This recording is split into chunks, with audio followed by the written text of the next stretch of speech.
जय श्री कृष्ण मित्रों, 2024 की देवशयनी एकादशी अर्थात आषाढ़ माह के शुक्ल पक्ष की एकादशी को देवशयनी अथवा पद्मा एकादशी के नाम से जानते हैं। देवशयनी एकादशी की कथा इस प्रकार है।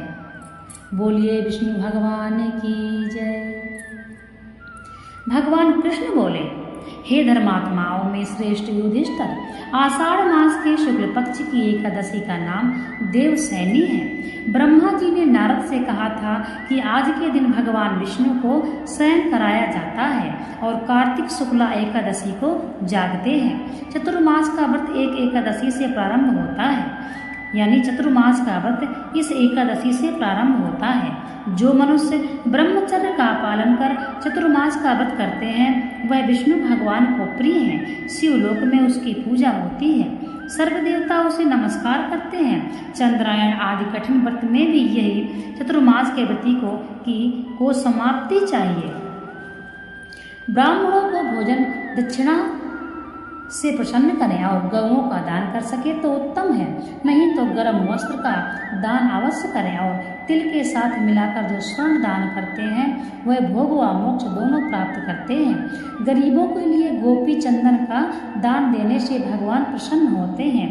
हल्दी के दान से गौरी शंकर जी को प्रसन्नता होती है और चांदी के पात्र में धरकर हल्दी का दान देना वामन भगवान की प्रसन्नता के लिए है।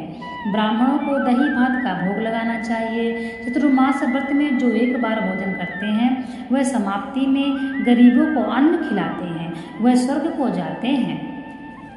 इस व्रत में जौ तथा चावल इत्यादि जो अभ्यागतों को खिलाते हैं वह स्वर्ग को जाते हैं। अब पद्मा एकादशी के महात्म्य की पौराणिक कथा अर्थात देवशयनी एकादशी की कथा।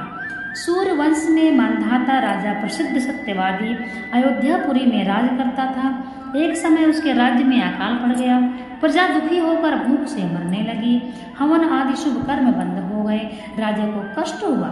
इसी चिंता में वन को चल पड़ा। अंगिरा ऋषि के आश्रम में जाकर कहने लगा, हे सप्त ऋषियों में श्रेष्ठ अंगिरा जी, मैं आपकी शरण हूँ। मेरे राज्य में अकाल पड़ गया है। प्रजा कहती है कि राजा के पापों से प्रजा को दुख मिलता है और मैं अपने जीवन में किसी प्रकार का कोई पाप नहीं किया।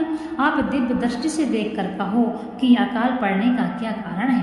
अंगिरा मुनि बोले, सतयुग में ब्राह्मणों का वेद पढ़ना और तपस्या करना धर्म है, परंतु आपके राज्य में आजकल एक शूद्र तपस्या कर रहा है।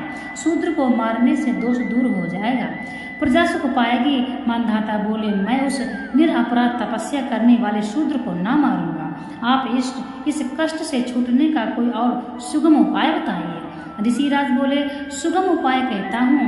भोग तथा मोक्ष देने वाली देवशयनी एकादशी है, इसका विधि पूर्वक व्रत करो। उसके प्रभाव से चतुर्मास तक वर्षा होती रहेगी। इस एकादशी का व्रत सिद्धियों का देने वाला तथा उपद्रव को शांत करने वाला है।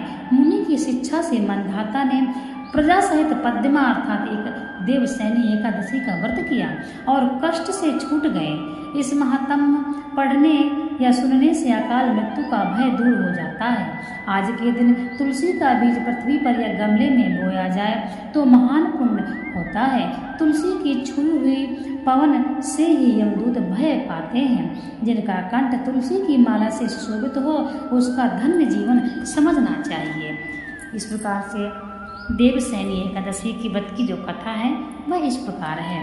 कथा पढ़नी चाहिए तथा एकादशी के व्रत में पूजन के पश्चात कथा अवश्य सुननी चाहिए।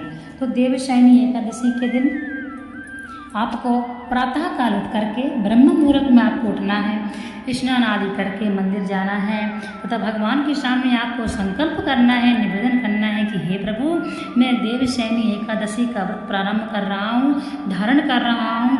हे परमात्मा, मुझे शक्ति देना तथा मुझे जो भी मुझसे अपराध हो जाए उसे क्षमा करना। इस प्रकार से आपको देवशयनी एकादशी के दिन भगवान के मंदिर में जाकर संकल्प करना है तथा भगवान विष्णु को पंचामृत से स्नान कराया जाता है और तुलसी की 11 परिक्रमा अवश्य करनी चाहिए।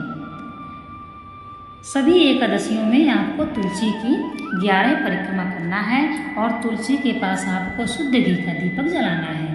अखंड सौभाग्यवती का माता तुलसी वरदान देती हैं, आशीर्वाद देती हैं। कहते हैं यदि हम तुलसी के नीचे दीपक जलाते हैं तो तुलसी में जितनी पत्तियां होती हैं उतनी ही देवियां हमको मिलकर अखंड सौभाग्यवती का आशीर्वाद देती हैं। इसलिए एकादशी के दिन आप सभी को तुलसी के नीचे दिया जला करके और माता की 11 परिक्रमा करनी है तथा माता तुलसी आपके अपराध को भी क्षमा कर देती हैं। और देवशयनी एकादशी के दिन आपको भगवान को स्नान कराना है पंचामृत से तथा कथा सुननी है, आरती पढ़नी है और दिन में आपको फालतू की बातों से दूर रहना है। किसी भी नास्तिक मनुष्य से आपको बात नहीं करना है। जो व्यक्ति आपकी दृष्टि से दुराचारी हो, धर्म को ना मानता हो, भगवान को ना मानता हो, नास्तिक हो, ऐसे व्यक्ति से आपको बात भी नहीं करना है। याद रखिए, यदि आप ऐसे व्यक्ति से बात करते हैं तो आपका व्रत भी खंडित होता है। किसी की चुगली नहीं करना है, किसी की आत्मा को कष्ट नहीं देना है तथा पक्षियों के लिए आपको जल रखना है।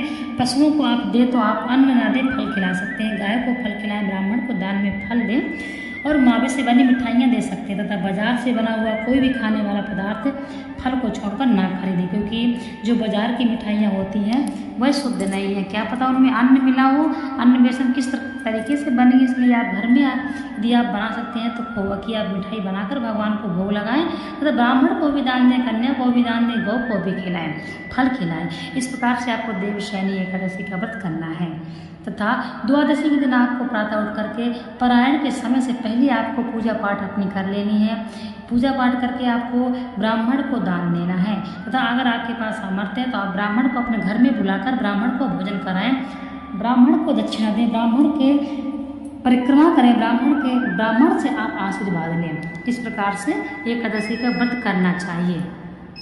कहते हैं देवशयनी एकादशी के दिन जो व्यक्ति व्रत करता है उसकी सभी मनोकामनाएं पूर्ण हो जाती हैं तथा देवशयनी एकादशी के दिन कहते हैं जमीन में तुलसी का बीज भी बोना चाहिए, गमले में बोए, क्योंकि एकादशी के दिन आपको खोदना नहीं चाहिए। इसलिए आप पहले से व्यवस्था कर लें। और एकादशी के दिन जो कोई देवशयनी एकादशी को जो कोई तुलसी बोता है उसको अनंत पुण्य की प्राप्ति होती है तथा वह व्यक्ति जो एकादशी के दिन देवशयनी एकादशी के दिन जो व्यक्ति तुलसी बोता है उस व्यक्ति के जो भी मन में मनोकामनाएं होती हैं वह पूर्ण हो जाती हैं। भगवान विष्णु की उसको कृपा प्राप्त होती है।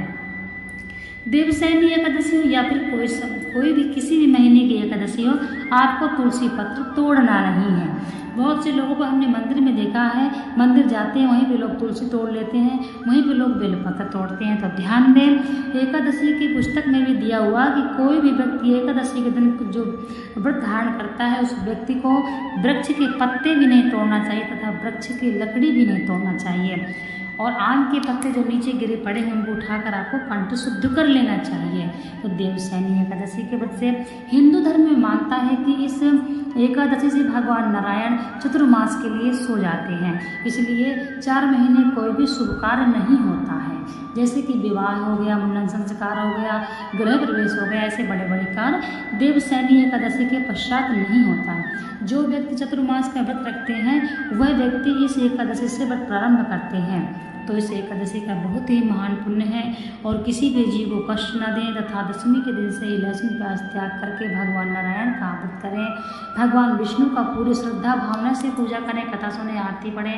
भगवान नारायण आपकी सभी मनोकामनाओं को अवश्य ही पूर्ण करते हैं।